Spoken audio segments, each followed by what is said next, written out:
Hello, grade 8. Welcome to yet another class session. Indeed, it is a pleasure to be on board with you. Yes, as you know, I am Miss Campbell and I will be your teacher for this session. Now, as I always say that just in case we have any questions, any concerns, we can go ahead and send them in the chat and I promise to address them accordingly. All right, how are we doing? All right. So do we have anything to celebrate? Do we have anything that we want to talk about? All right, we're all doing well. Awesome job. So for this session, I want for us, as per usual, to get all the equipment, all the tool, or everything that we need. Yes? So whether you need your laptop charger, your phone charger, whatever it is that you're using, yes, ensure that you are ready for this session. All right, so today we are moving on. Yes, we're moving on to reading comprehension. So guess what? We will be doing some reading, yes, for sure. And I am super excited. So we will be focusing on George Lamming's short story. Yes, and the title of it is Catching Crops. So be prepared, get ready, and I'm super excited. So I'm going to share my screen with you as per usual, so we're able to jump right into our session as we view our objectives. All right, so let me allow my screen to be shared so we can get rolling with this.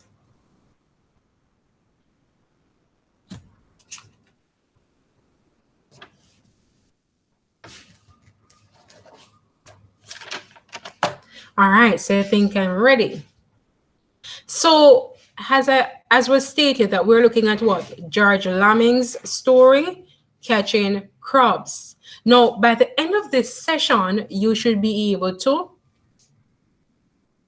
use context clues to find the meaning of unfamiliar words, identify at least 3 pairs of synonyms from the story.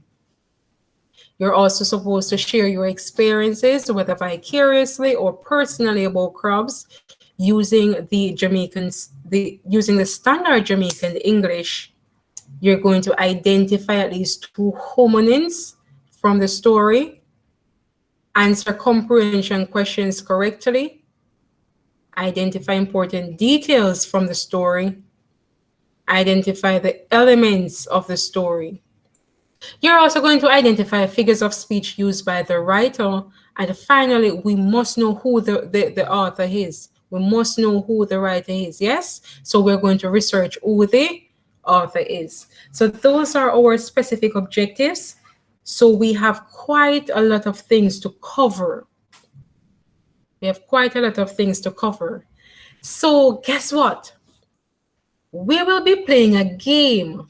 So this game, it is called Word Times Game. Let me break it down a little. So I want for us to first go into groups of 3s. Go into groups of 3s. Yes? So we're going into groups of 3s.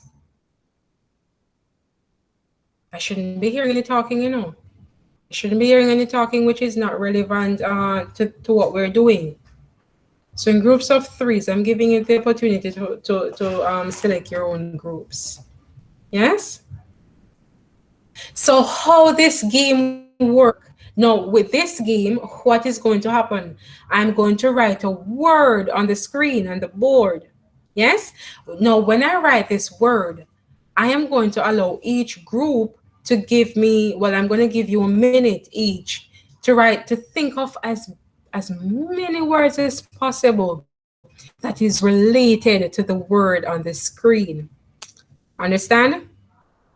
Yes, so I'm going to allow you to think of as many words as possible. And we're going to take part in this. All right. So after that minute, after the time has been expired, what is going to happen? I will count the amount of the appropriate words, and then I will announce the winner. Yes? So I'm going to write the word on the board, and you're going to think of as many words as possible. Now, each group, how it works, each group will explain any word that is not readily acceptable by the class. So I'm super excited. Let's get started with this. So let me get my screen. So we're able to take part in this.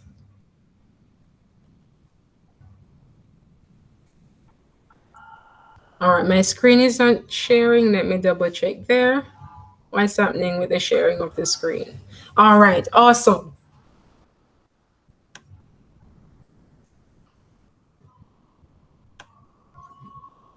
So this is the screen.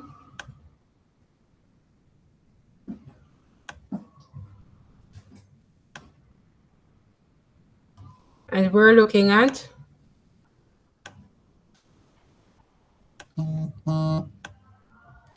catching crabs. Yes.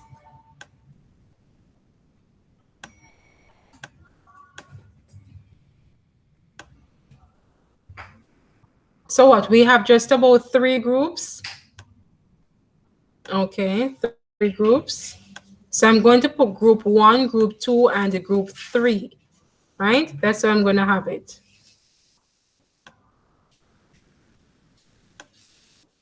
Let me put, always ensure that you have the author's name, yes? So that is George Lamming.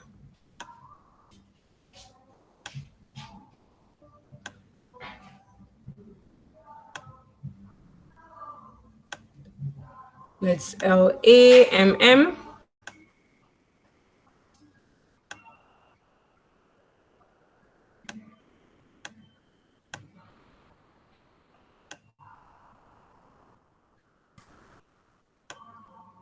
All right, so and let me put the word on the screen. So the word is you're assuming.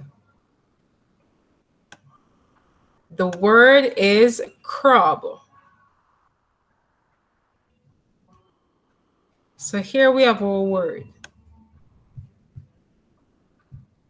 So I'm going to put group 1, GR 1, group 2, and group 3. So I'm giving you a minute each. Maybe I should get my time as per usual, you know. I love to time. So let me get my timer on for 1 minute. So go ahead and think about your word.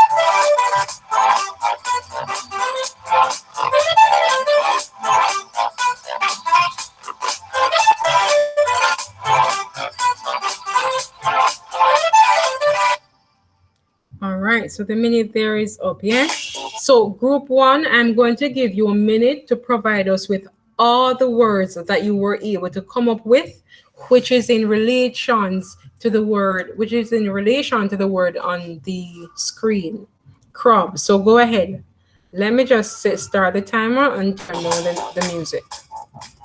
So go ahead, provide us with your words. Okay, so belly archer, grump, Mm-hmm. Wino, grower, growlier. Okay. Say it again, let me hear. Oh, growler. Growler. Okay. Yes, growler. Crybaby. Seafood. Jonah crab. So how many words? So that was about one, two, three, four, five, six, seven. So group one, you came up with 7 words. All right, let me write it on the screen. Let me pause the timer.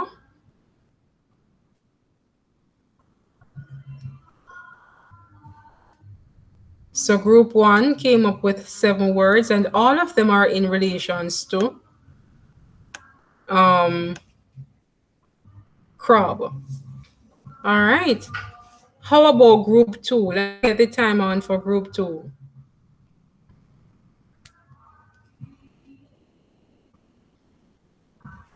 Let me get the timer on for group two. Group two, go ahead with your words.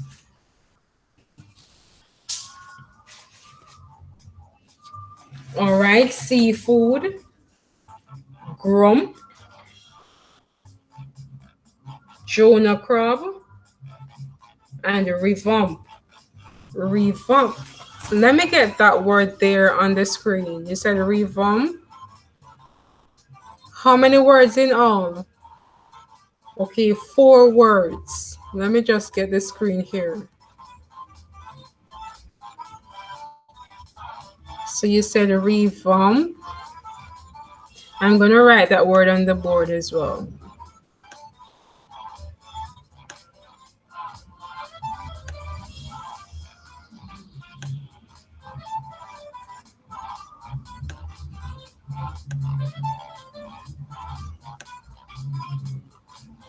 And you came up with 4 words, yes, including revamp.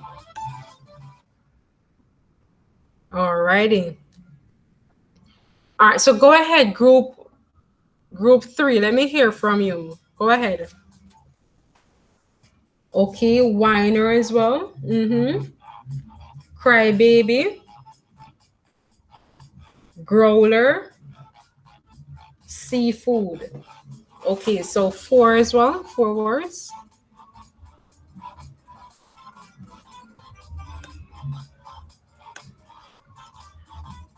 All right, so what I want, group one, I think all your words are good in relations to crab. Group three, also your words are good. Group two, I love the fact that you did a marvelous job. However, I'm not so sure about the revamp. When we talk about revamp, why is it, class, do you think this word is not readily acceptable for related to this word? Why do you think it's not really relatable to it? Beautiful. So revamp would be the opposite. Yes? Would be the opposite. So indeed, it is the opposite. So group two, here you're giving the opposite of crab. Yes? So, and another word for opposite, what do we call them? Antonyms. Beautiful. All right. So of the winner of this task would be group one. So congratulations, group one. Awesome. All right. So from this task here, what are your predictions about the story? What are your predictions? What are your predictions? The story is about crab. Okay. Someone catching crabs. The writer influencing a crab catcher.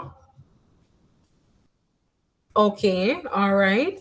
So ensure that you keep your answers, keep those predictions in mind, and we're going to read to find out. Yes? So we will read the story, and I'm going to display it on the screen. All right. It is a short story, yes, it is, but Some short story, when we say short, it is not absolutely short, short, short. So we have about 5 pages, right? So I'm going to present this to us and we're going to read the story. Let me allow the screen to be a bit bigger so we're able to view it accordingly.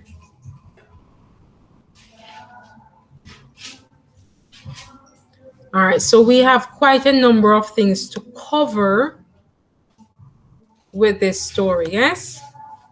So, Catching Crabs. And it is written by who again? George Lamming.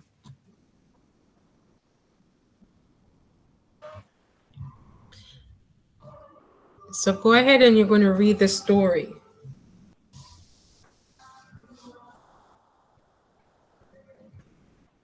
Boy Blue left us and Boy Blue left us and crept towards the crabs, approaching them from the back. Crab catching was a pastime which we used to test our speed as well as lightness of touch. After heavy rains, the village was often invaded by crabs, large blue-black creatures sprawling stupidly here and there to get their bearings. The men and boys came out in droves with sticks and poker and traps of every description. Children and women screamed when they saw the catch. Sometimes it yielded hundreds of crops, and the boys and the men who had trapped them made a prosperous business. Even those who had condemned crop catching as a dirty sport brought them. They were delicious if you prepared them well. But these crabs that leaned uncertainly on the slope of the shore were different. They were very small and decorous, like cups and saucers which my mother bought and put away. You couldn't use them for drinking purposes. They were too delicate and decorous. These little crabs held that quality, small, enchanting bits of furniture with, with which the shore was decorated. You wouldn't eat them, although the meat might have been as delicious as that of the big village crabs, which were ugly and gross in their crawling movements. Boy Blue didn't really want to eat one of these. He wanted to catch them as a kind of triumph. He could show what he had done after spending so many hours on the other side of the lighthouse. Catching things gave us little boys a great thrill. Sometimes we shot birds and carried them exposed in the palms of the hand. Everyone could see what we had done, meaning what we had achieved. It was like talking to the fisherman or climbing a mountain which no one had hitherto dared ascend. The thrill of capturing something, it was wonderful. Blue Boy looked like a big crab crawling on all fours, and he made us laugh with the shift and shake of his Slouching movements. The crab dropped their eyes and remained still. It was almost very difficult to tell what a crab could do. Sometimes they would scamper wildly if you were a mile away, and at other times they would crouch and bundle themselves together the nearer you approached. They seemed to feel that they were unseen because their eyes were dropped level in the slot that contained them. Boy Blue lay flat on the sand with his hand stretched out full length. The crabs were trying to make a way in the sand. They had seen him, but there was no great hurry in escaping. Perhaps the sand was their domain. They could appear and disappear at will while you waited and watched. His hands had them covered, but there was no contact. The difficulties had only started.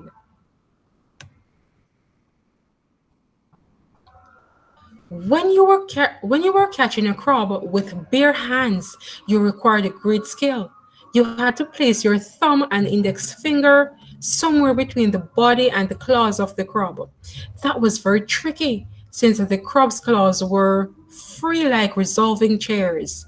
They could spin, it seemed, in all directions. They had raised and dropped them to make any angle. Hundreds of boys were squeezed time and again in their effort to trap the crabs barehanded. If you missed the grip or gripped a minute too soon, the claws had clinched to you, and the claws cut like blades. You had to know your job. You had to be a crab catcher, as we would say. A master at heart, Boy Blue considered he was. He had caught several in his time. The heart had become a practiced routine. It was simply a matter of catching them. In this art, he carried the same assurance and command we had noticed in the fisherman. He lay flat with his hands pressed on the crab's backs. He was trying to gather them up all together. His thumb had found the accustomed spot between the claw and the body of the crab. The crabs were still but bottled tight, so that it was difficult to strengthen the grip. Sometimes they seemed to understand the game. They remained still and stiffly buckled. And when you least expected, the claws flashed like edged weapons. The waves came up and the sand slid back. It seems that they would escape. If the waves came up again and the sand would be loosened and they would fit and they could force a way easily into the sand. Boy Blue had missed his grip. The wave came again and the sand sloped. Boy Blue slid back and the crabs were free from his grip. He propelled his feet in the sand in an attempt to heave himself forward. His weight pressed down. The wave receded and the sand shifted sharply. He came to a kneeling position and the sand slipped deeper. The crabs were safe. He threw his hand up and stood. The crab shifted under his feet and the wave hastening to the shore lashed his face downward. The salt stung his eyes and he dropped to his feet. Another wave heaved and he tottered. The crabs! The crab had disappeared. We could not understand what was happening. Boy Blue was laughing. It made us frightened the way he laughed. A wave wrenched him, and now he was actually in the sea. We shivered. Tom!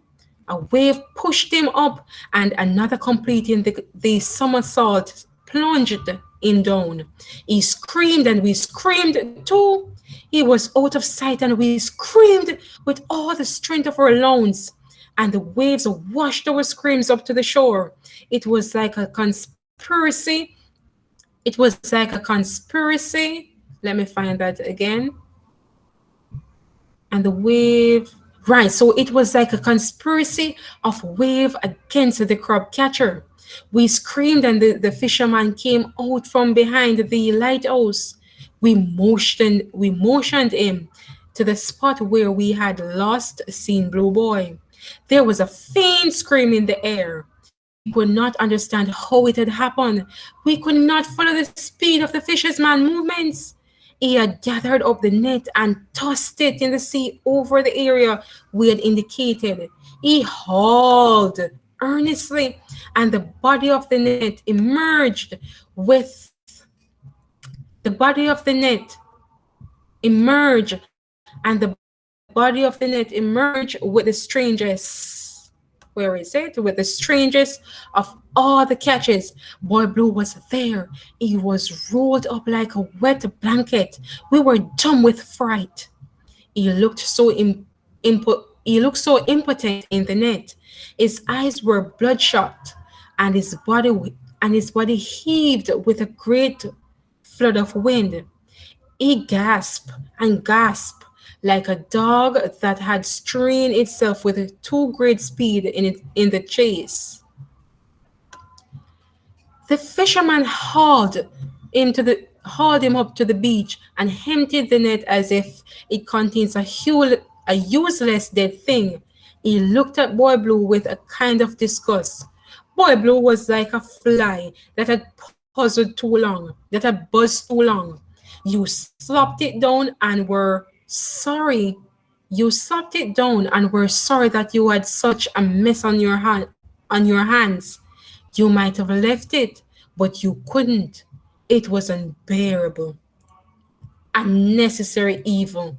The fisherman looked down at Boy Blue and speaking, there was no trace of what we could call bad temper, just a kind of quiet disgust.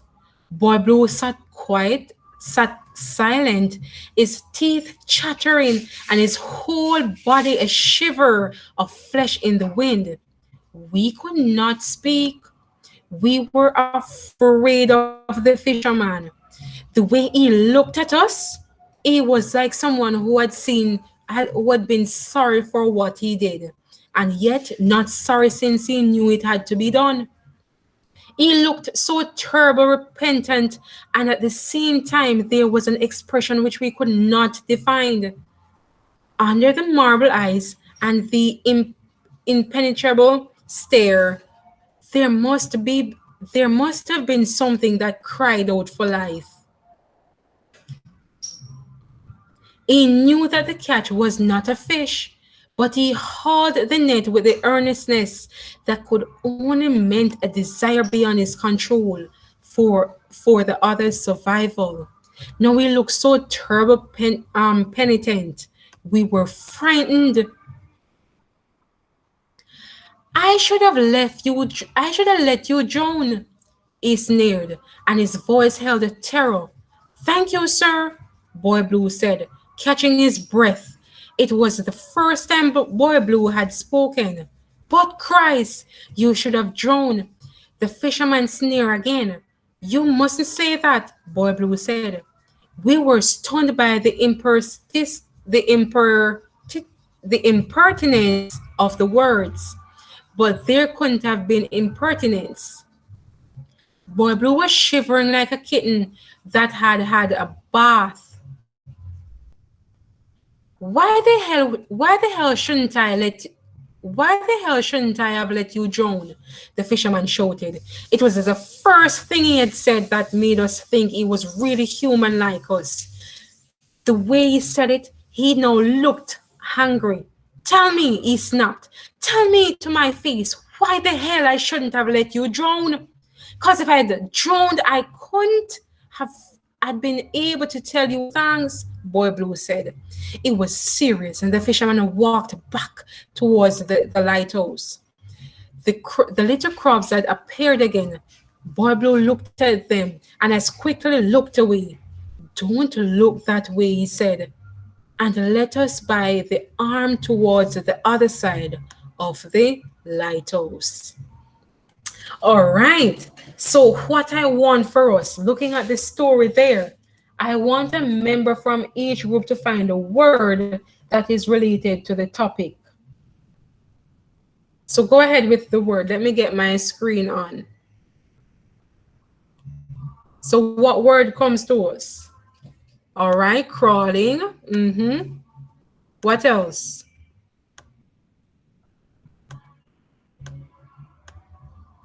So from the topic there, yes, crawling, fisherman.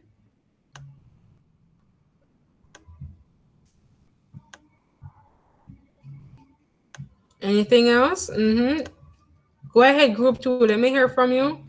Slouching, okay?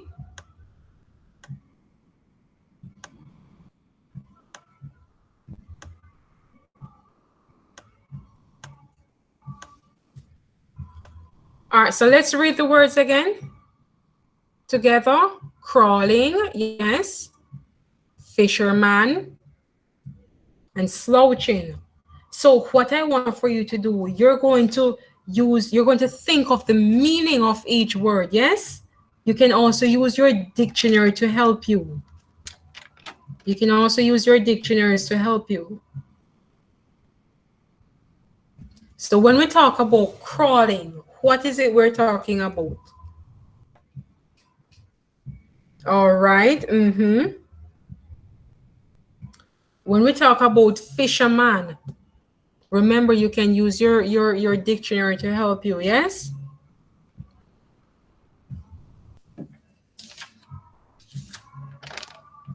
All right, so keep the information there. Keep the information there. So we're going to look at them accordingly.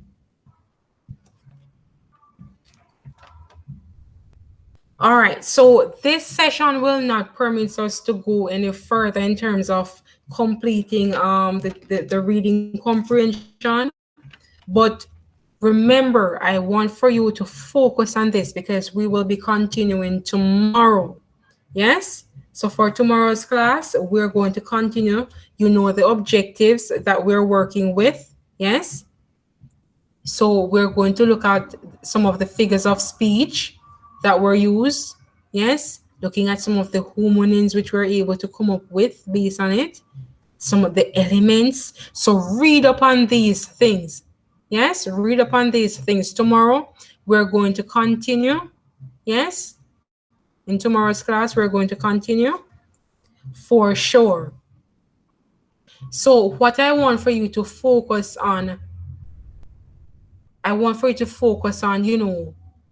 highlighting some of the synonyms, the homonyms, yes? And also pay attention, we have completed figures of speech. So tomorrow when we're discussing this, know that we have read the story, we're going to discuss tomorrow. What are some of the possible figurative devices that were used? Yes? Some of the elements in the story, the setting and the plot and so forth. So tomorrow we will continue our discussion. Any questions, any concerns? No? Yes? Alrighty, since there are no questions, no concerns, then we're going to say bye for now.